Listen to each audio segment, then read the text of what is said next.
História 1. Isso aconteceu durante uma viagem de carro que eu estava fazendo a caminho de casa após visitar minha família nas férias. Normalmente, eu não dirijo por mais de algumas horas, pois prefiro voar, mas este ano as passagens para onde eu estava indo estavam muito mais caras por algum motivo. Custaria mais de $1.000 para um voo de ida e volta que cobria apenas alguns estados. Eu tinha planejado tudo para chegar em casa alguns dias antes de voltar ao trabalho, mas uma tempestade de neve chegou no dia em que eu planejava sair. Então, tive que ficar 2 dias extras antes de finalmente começar a dirigir. As estradas estavam vazias, já que passou o frenesi das festas, e a maior parte da viagem era fora do caminho das grandes cidades. A parte mais difícil sempre era permanecer acordado e combater o tédio. As primeiras 8 horas foram sem problemas, embora estivesse cansado. A neve na estrada me manteve acordado e atento. Eram cerca de 22 horas e eu tinha reservado um hotel em uma pequena cidade apenas 2 horas à frente. Mas, enquanto dirigia, uma luz pequena apareceu no meu retrovisor. Eram os faróis de alguém atrás de mim. Era a primeira pessoa que eu via na estrada comigo em mais de 1 hora. Os faróis estavam se aproximando rapidamente, mostrando que estavam se aproximando muito rápido. Logo, percebi que era na verdade uma grande van de algum tipo. Como era uma estrada de apenas uma faixa, eu não conseguia sair do caminho deles, mas imaginei que eles desviariam de mim, dada a velocidade com que estavam indo. No entanto, quando chegaram atrás do meu carro, eles igualaram a minha velocidade e ficaram atrás de mim. Depois de alguns segundos, percebi que não estavam tentando me ultrapassar, e dirigimos assim por quase 10 minutos. Era um pouco perturbador, sendo apenas nós na estrada, e essa enorme van estava seguindo bem atrás de mim. Não era uma distância normal de seguir também, eles estavam tão perto que eu não conseguia ver a frente do veículo deles nem a placa do carro no meu retrovisor. Talvez eu tenha sido rápido demais em me sentir desconfortável com isso, mas uma saída para um posto de gasolina surgiu, e decidi virar, esperando que eles continuassem na estrada e eu pudesse colocar alguma distância entre nós. No entanto, ao me desviar e descer a rampa de saída, eles continuaram bem atrás de mim. Estacionei em um dos postos enquanto a van parava atrás de mim. Neste ponto, eu simplesmente não sabia o que estava acontecendo. Uma parte de mim pensou que algo ruim estava prestes a acontecer, mas outra parte pensou que eu estava exagerando. Eu sabia que este era o único posto de gasolina nos últimos 30 minutos, então não era tão improvável que eles também precisassem de gasolina. Enquanto meu carro estava desligado, olhei ao redor do posto de gasolina. Parte dele estava às escuras, com um letreiro de fechado na porta.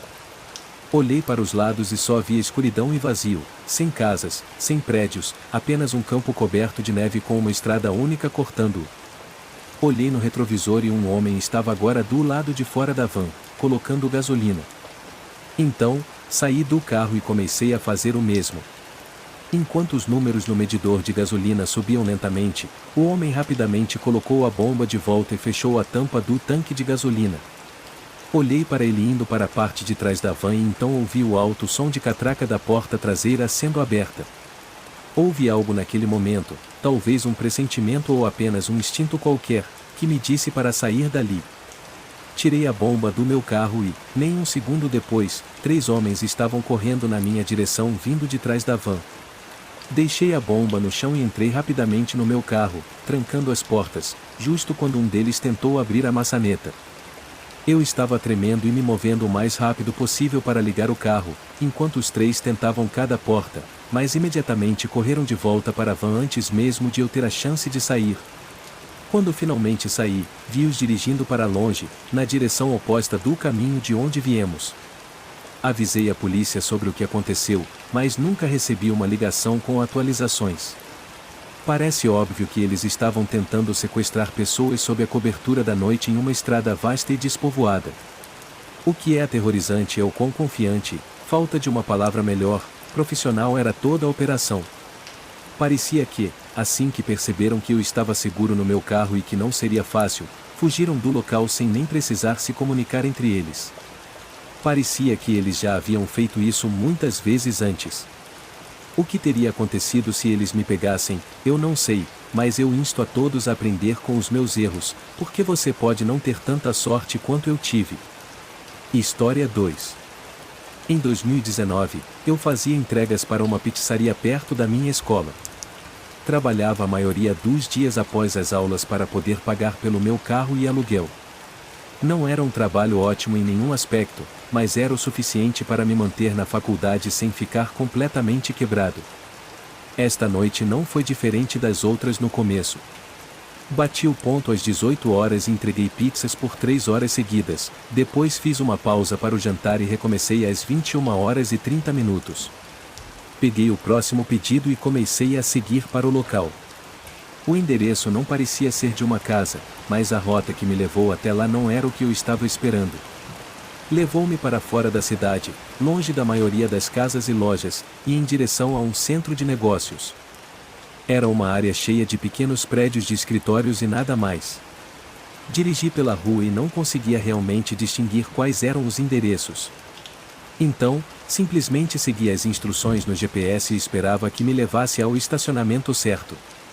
Ao entrar, percorri um estacionamento bastante longo até chegar à frente do prédio e conseguir ler o endereço. Coincidia com o do pedido, mas algo estava estranho. O estacionamento estava completamente vazio, nem mesmo as luzes da rua estavam acesas, e o prédio de escritórios não mostrava sinais de que alguém estivesse dentro. Confirmei o endereço mais uma vez, pensando que poderia ter havido um erro, mas tudo conferiu. Até tentei procurar no Google por algum lugar nas proximidades com o mesmo endereço, mas nada. Isso era tudo. Coloquei meu carro em ponto morto e desci, olhando ao redor antes de caminhar até a porta. Era uma porta de vidro com um tom escuro cobrindo-a, bati e dei um passo para trás, esperando. Levou apenas um momento antes que a porta se abrisse. Era um homem de meia idade, vestindo roupas muito casuais e com um pequeno sorriso no rosto. De repente, ele ficou excessivamente animado e disse que estava feliz que a comida finalmente tinha chegado e que todos estavam com fome. Olhei para trás dele e não vi mais ninguém, apenas uma única luz acesa no meio do corredor. Ignorei isso e apenas disse a ele o total. Ele deve ter percebido o que eu estava procurando, pois explicou rapidamente que todos os outros estavam na sala de recreação no terceiro andar para uma festa da empresa. Sorri para ser educado, mas o homem estava falando com uma quantidade avassaladora de entusiasmo, a ponto de quase parecer falso. Ele tirou a carteira e me deu dinheiro pelas pizzas, junto com uma gorjeta de $10. Mas, ao pegar o dinheiro, ele me pediu um favor. Queria ajuda para levar as pizzas para o terceiro andar. O homem me colocou em uma posição estranha, pois já havia recebido a gorjeta generosa, então parecia certo ajudá-lo. Por outro lado, carregar algumas pizzas não é exatamente difícil, e não parecia necessário de forma alguma. Ele começou a andar sem que eu tivesse respondido ainda, me instigando a segui-lo enquanto se dirigia a uma porta que levava a algumas escadas. O segui, mantendo minha distância, mas indo atrás dele na escada. Ao entrar, porém, senti um frio repentino de ar e percebi que todas as luzes estavam apagadas. Apenas a pequena luz do corredor iluminava a entrada da escada. O homem começou a subir, mas parou quando percebeu que eu não tinha continuado seguindo.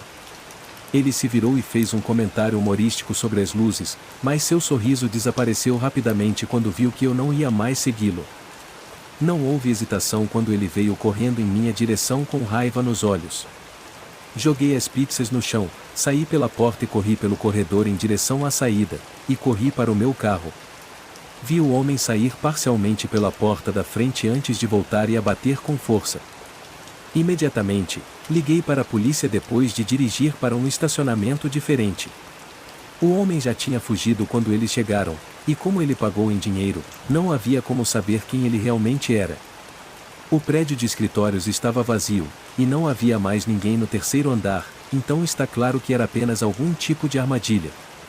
O que ele tinha pronto para mim no terceiro andar é desconhecido, e espero que ninguém tenha que descobrir. História 3. Trabalho para meu pai em sua pequena empresa de construção. Ele administra um depósito e um armazém cheio de materiais, além de supervisionar os locais de trabalho dos trabalhadores. Como eu tinha apenas 17 anos na época, meu trabalho era basicamente ser o faz-tudo. Eu dirigia materiais de um lugar para outro e pegava qualquer coisa que fosse necessária, dependendo do trabalho.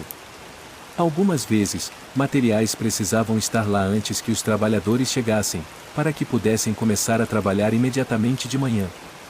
Portanto, de vez em quando, durante semanas movimentadas, eu tinha que começar a trabalhar muito cedo, por volta das 2 horas ou 3 horas da manhã, para garantir que pudesse entregar tudo a tempo. Obviamente, isso era apenas durante o verão, quando eu não tinha aulas, então eu realmente não tinha desculpa para não poder trabalhar. Eu gostava de fazer as entregas cedo porque era calmo e eu não precisava lidar com ninguém me dizendo o que fazer. Neste dia, cheguei ao depósito às 3 horas da manhã, carreguei tudo e comecei a fazer o caminho para o local de trabalho. Era um trabalho de reparo em um prédio antigo, talvez até mesmo abandonado, na extremidade da nossa cidade. Quando cheguei lá, vi um caminhão estacionado bem na frente. Suas luzes estavam apagadas e não parecia que ninguém estava por perto. Era cedo demais para que qualquer pessoa estivesse trabalhando, então eu não esperava ver nenhum carro ali. Estacionei e desci, caminhando até ele e vendo que não era um veículo da empresa. Os vidros estavam escurecidos e eu não conseguia ver dentro. Virei e olhei para o prédio, tentando ver se havia alguém lá dentro. Chamei, perguntando se havia alguém lá dentro, mas não obtive resposta. Sentindo-me um pouco estranho com isso, peguei meu telefone e liguei para o meu pai. Tocou por 1 minuto e depois foi para a caixa postal. Imaginando que provavelmente era apenas o caminhão pessoal de algum trabalhador que eles tinham deixado ali, voltei para o meu caminhão e comecei a descarregar os materiais. Isso levou cerca de 1 hora, então voltei para o caminhão e comecei a dirigir para longe. Ao deixar a área, porém, olhei no espelho retrovisor e, de repente, as luzes do caminhão se acenderam. Praticamente pisei no freio, parando à beira da estrada e observando enquanto o caminhão começava a recuar. Alguém estava dentro o tempo todo. Sabendo disso, eu tinha certeza de que não poderia ser um trabalhador, porque definitivamente teriam respondido a mim. Sentei e observei enquanto eles saíam da área de estacionamento e entravam na estrada. Peguei meu telefone rapidamente e discou novamente o número do meu pai enquanto esperava que ele atendesse. Olhei para o lado e vi que o caminhão tinha parado bem ao meu lado. Encarei a janela, sabendo que alguém por trás dela provavelmente estava me encarando. Joguei meu telefone no banco e comecei a dirigir para frente, mas o caminhão foi rápido em combinar minha velocidade e me impedir de voltar para a estrada. Mas não havia para onde ir. À minha esquerda havia árvores e à minha direita estava esse caminhão bloqueando o meu caminho. Comecei a entrar em pânico, colocando o carro na marcha ré e tentando voltar. O caminhão fez o mesmo até tocar na traseira do meu carro, fazendo-me perder o controle e escorregar completamente para fora da pista, batendo de lado em uma árvore. O caminhão parou rapidamente bem no topo da estrada, como se fossem sair, mas então as luzes de freio dele se apagaram novamente quando colocaram em drive e aceleraram para longe. Apenas 20 segundos depois, outro carro parou ao lado da estrada e um homem saiu correndo em minha direção, perguntando se eu estava bem. Na época, eu não sabia o nome dele, mas era um dos trabalhadores que acabará de chegar ao local de trabalho. Ele só viu o final do que aconteceu, mas disse que reconheceu outro caminhão como sendo de Samuel, outro trabalhador que meu pai havia contratado alguns meses atrás. Acontece que várias ferramentas e materiais estavam desaparecidos do local de trabalho, totalizando quase $10.000, e isso era apenas daquela noite. Ele poderia estar roubando lentamente algumas coisas ao longo dos últimos meses. Acho que o que aconteceu naquela noite foi que Samuel pensou que, ao eu ver o caminhão, tudo seria eventualmente rastreado até ele e ele seria pego. Então, ele tentou me impedir. Eu não sei o que ele teria feito comigo, mas considerando que eu era a única testemunha, é provável que ele não teria sido pego, desde que eu nunca fosse visto novamente. Infelizmente, o nome dele e tudo mais não correspondeu a nada, e provavelmente ele era um imigrante ilegal ou algum tipo de criminoso que se esforçou para obter identidades falsas ou roubadas. Eu nunca esperava que algo assim acontecesse, mas pelo menos é realmente improvável que eu volte a ver aquele homem novamente.